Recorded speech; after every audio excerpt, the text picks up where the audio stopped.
All right, this will probably be a pretty quick video. I have this Dyson vacuum.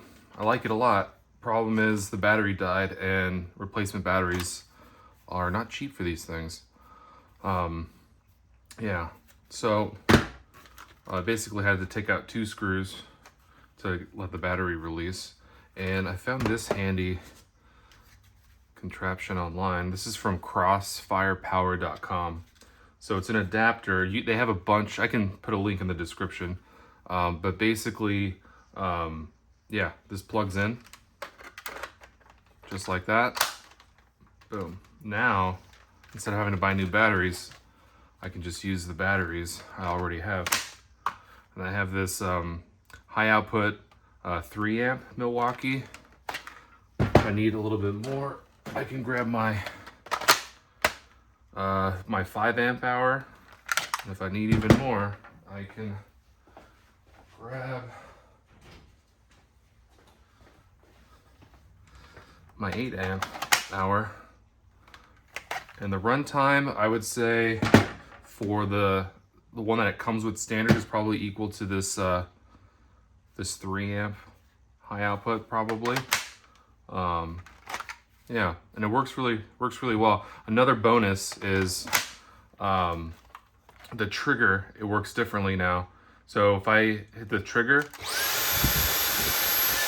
it stays on until I hit the trigger again. Normally you have to hold it to stay on, and then it turns off when you let go. But that's the way that works. It's funny. They designed it so the switch is actually on the battery, right? So originally when you hold that trigger, it's pushing this down, and when you let go, that's how it turns the vacuum on and off. But with this adapter, they changed it for the better, in my opinion, to a switch that when you press it, stays on. When you press it again, it turns off. So you actually don't have to hold the trigger to leave it on. That alone is pretty helpful for a lot of people, especially if you don't have like the grip strength to hold the button. Like my mother-in-law, you know, she doesn't like to have to hold the button, so it's easier to just have to, you know, press it once.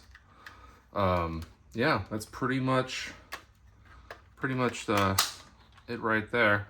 Also, it's nice because you can swap these out, right? Because originally this, you know, doesn't have the longest battery life. Maybe it's like 15-20 minutes on high, on max. And so if you run out of battery, now you're stuck having to recharge it and wait till it recharges to continue. Whereas if this dies, I just pull it out, put another battery in, and I keep on going. So I'm really happy with this mod, and it was super easy. I was gonna make it myself. This is 3D printed, and originally I was gonna make my own, but then I realized after doing some research, these Milwaukee batteries don't have any sort of circuit protection built in. So if I made an adapter for this where it just directly connects, you run the risk of draining the battery too low and ruining the battery. It won't hold a charge anymore. This actually has circuit protection. So when there's a little board inside, and when it gets down to a certain voltage, it automatically cuts power. So you can't drain this too far. So it keeps the battery healthy. This is normally something that's in the Milwaukee tool. So you can't just make an adapter for anything without risking ruining your battery unless you have some kind of circuit protection. You don't want to drain it down too low past a certain voltage. So yeah, this is my Dyson vacuum with Milwaukee batteries, and I'm pretty happy with it. Another thing, when you add this, it doesn't fit in the wall mount anymore. So this piece actually was part of the wall mount, and it would slide in, but this wouldn't fit anymore. So I actually 3D printed another one, and I'll put a picture on screen so you can see what it looks like, and I'll put a link in the description. So if you do end up getting one of these and you want to replace this piece on your wall mount so that you can put this on there, you can just print that out and then swap them in.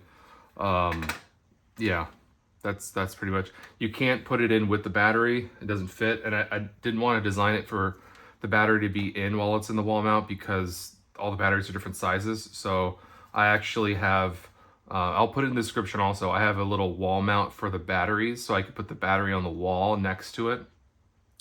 And then this fits in the adapter without a battery. So I take it out, grab a battery, put it in, vacuum, take it off, put it back on the wall mount, put the battery back. And I also like that I can check the battery here, you know, see where they're at. So yeah, that's pretty much it. Best Dyson upgrade I can think of. That's about it. All right.